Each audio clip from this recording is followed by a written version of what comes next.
2008 में मालेगांव में जो बम ब्लास्ट हुआ था, उसके बाद कांग्रेस ने उसको भगवा आतंकवाद का नाम दिया।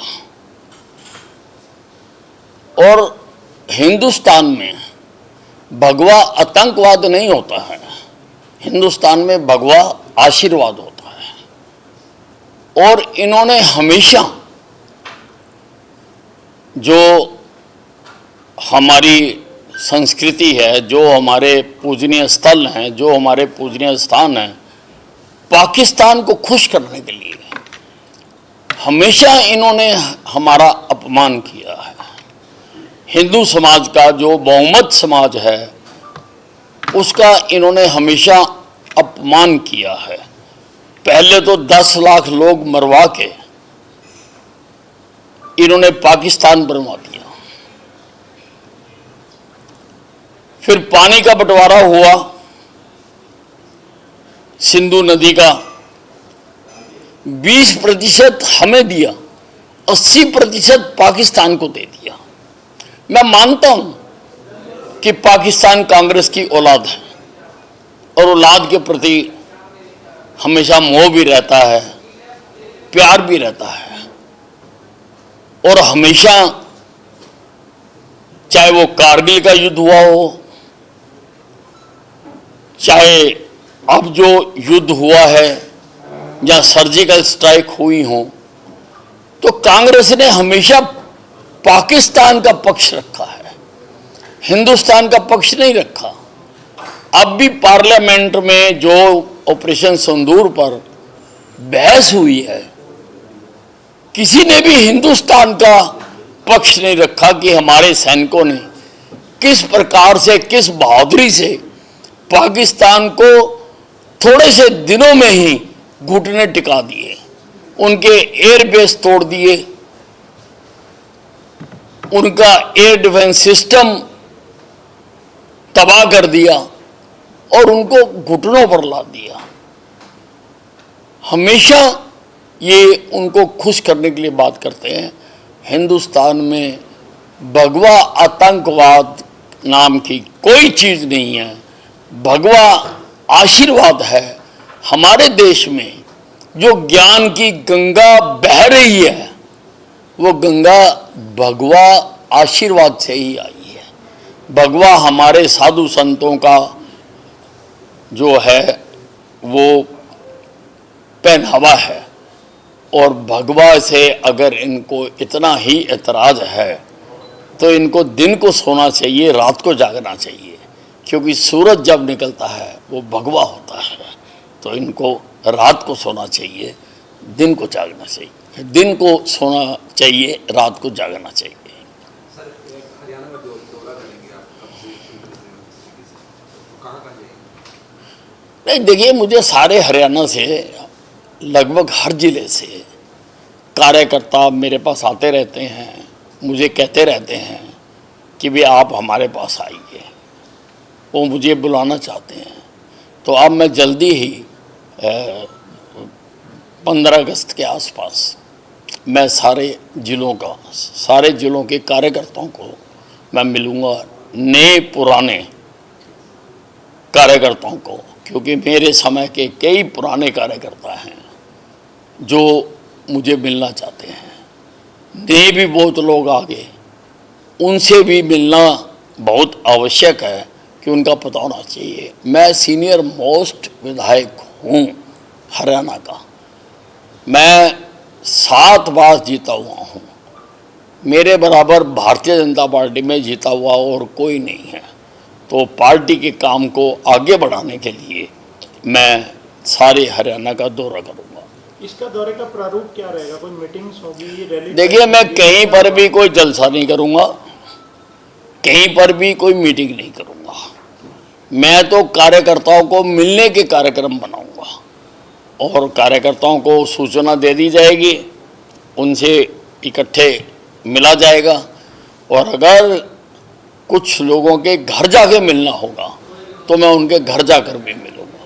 कोई रूपरेखा तैयार की है सर? कब से शुरू कर रहे हैं और कहाँ से शुरू कर रहे हैं? नहीं, मैंने आपको बताया ना, 15 अगस्त के आसपास शुरू करेंगे और इसके लिए बाकायदा मैं टीम बना रहा हूँ कि जो मेरे कार्यक्रमों को आयोजित करेगी। सर, सुरजेवाला जी लगातार लॉ एंड ऑर्डर पे बहुत सवाल उठा रहे हैं हरियाणा के कि जंगल राज कर रहे हैं, उस पर क्या कहेंगे? सुरजेवाला जी तो सुबह उठ के जैसे बच्चा रोने लग जाता है वैसे ये सुबह उठते ही बोलने लग जाते हैं। लॉ एंड ऑर्डर को हमारे मुख्यमंत्री जी पूरी तरह से उस पर निगाह रखे हुए हैं और उसको दुरुस्त करने के लिए जो भी प्रयास किए जा सकते हैं वो उठा रहे हैं। एक ये अम्बाला में एयरपोर्ट का है विषय, ये काफ़ी देर से आप प्रयास कर रहे हैं, अब इसमें कुछ अगर हम जाने की स्टेटस क्या है? नहीं, अम्बाला छावनी के एयरपोर्ट का उद्घाटन करने के लिए रक्षा मंत्री माननीय राजनाथ सिंह जी ने स्वीकृति दे दी है और ये जो अम्बाला छावनी का एयरपोर्ट बना है ये बना भी उनकी कृपा से ही है, क्योंकि इसके लिए आर्मी की ज़मीन चाहिए थी। आर्मी की ज़मीन उन्होंने ही लेके दी, तो मैंने उनसे अनुरोध किया था कि भाई क्योंकि आपने ज़मीन लेके दी है और उसी कारण से एयरपोर्ट बना है, मैं चाहता हूं कि इसका उद्घाटन आप करें। तो वो भी अभी रेनी सीज़न समाप्त हो जाए तो उसके बाद 15 अगस्त के आसपास हम करेंगे। मैंने मुख्यमंत्री हरियाणा को भी पत्र लिखा है और डिफेंस मिनिस्टर जी को भी, राजनाथ सिंह जी को भी अभी पत्र लिखा है कि वो दोनों एक तिथि तय करके, क्योंकि दोनों का आना आवश्यक है, एक तिथि तय करके अम्बाला छावनी के एयरपोर्ट का, जो कि बिल्कुल तैयार है, जिसमें कि सिविल एविएशन ने अपने अधिकारी भी नियुक्त कर दिए हैं और हर तरह से वो तैयार है।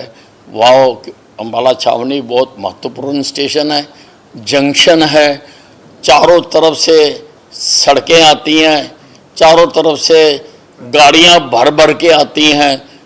हिमाचल सारे को अम्बाला छावनी सीधा लगता है, नज़दीक लगता है, पंजाब को लगता है, हरियाणा को लगता है, जीटी रोड को लगता है, अम्बाला के साइंस उद्योग को लगता है, जगाधरी के मेटल उद्योग को लगता है, पानीपत को भी गुड़गांव से अम्बाला आना आसान लगता है।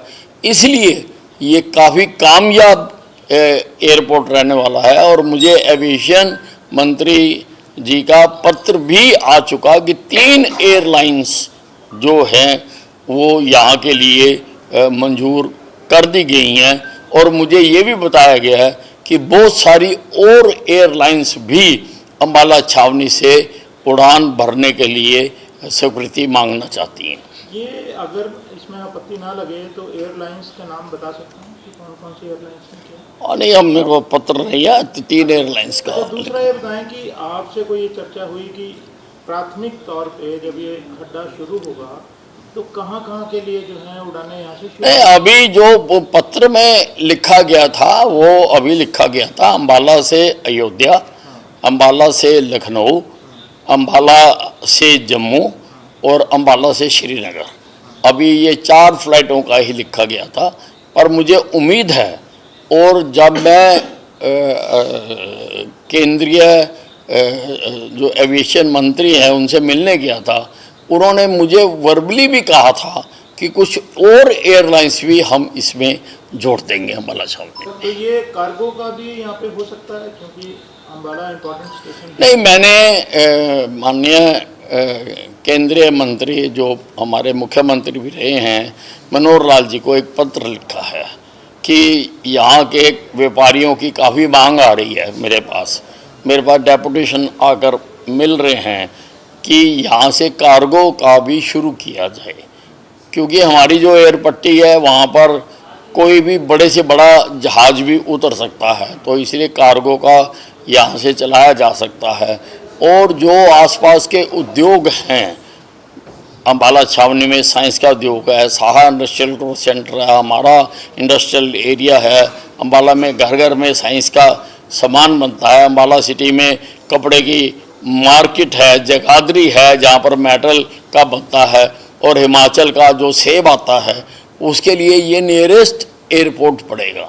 नियरेस्ट एयरपोर्ट पड़ेगा और भी क्षेत्रों को ये कवर करेगा। तो यहाँ से कार्गो का एयरपोर्ट कामयाब होने की बहुत बड़ी संभावना है, परंतु अभी वो अनिश्चित स्टेज पर है। अभी मैंने केवल पत्र लिखा है मनोहर लाल जी को और मैं जल्दी उनको मिलूंगा अभी, और मुझे उम्मीद है कि ये भी बन जाएगा। इसके साथ ही हमारे पास ज़मीन भी उपलब्ध है जो कि एक्वायर की जा सकती है। तो मान के चलें कि अगस्त में जो है, अगस्त के महीने में अंबाला से उड़ानें शुरू। हाँ, जैसे ही दोनों नेताओं की, रक्षा मंत्री जी की और मुख्यमंत्री जी की सहमति तिथि की हो जाती है तो उस तिथि को यहाँ से उद्घाटन कर दिया जाएगा और उड़ान यहाँ से शुरू हो जाएगी। सर, नाम को लेकर चर्चा हुई है, क्या नाम इसको रखा जाएगा? नाम को लेकर चर्चा हुई है, कुछ क्या नाम रखा जाएगा? नहीं, अभी कोई चर्चा नहीं हुई है।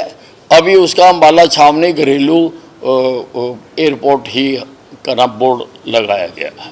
सर, एक तो भाई लगाए गए हैं जिलों में, अलग-अलग जिलों के विकास के लिए भाजपा अपना भी काम उसमें करेगी, तो कांग्रेस का ये कहना है कि जो अधिकार क्षेत्र एक विधायक का होता है, उस कार्य क्षेत्र में अधिकार क्षेत्र में भाजपा विधायक नहीं, कांग्रेस अपना काम करे, इनेलो अपना काम करे, हमने अपना काम करना। वो जो एमएलओ की ड्यूटी लगाई गई है वो संगठनात्मक काम करने के लिए लगाई गई है, तो हमने तो 90 के 90 हलकों में काम करना है। इससे किसी को क्या एतराज है?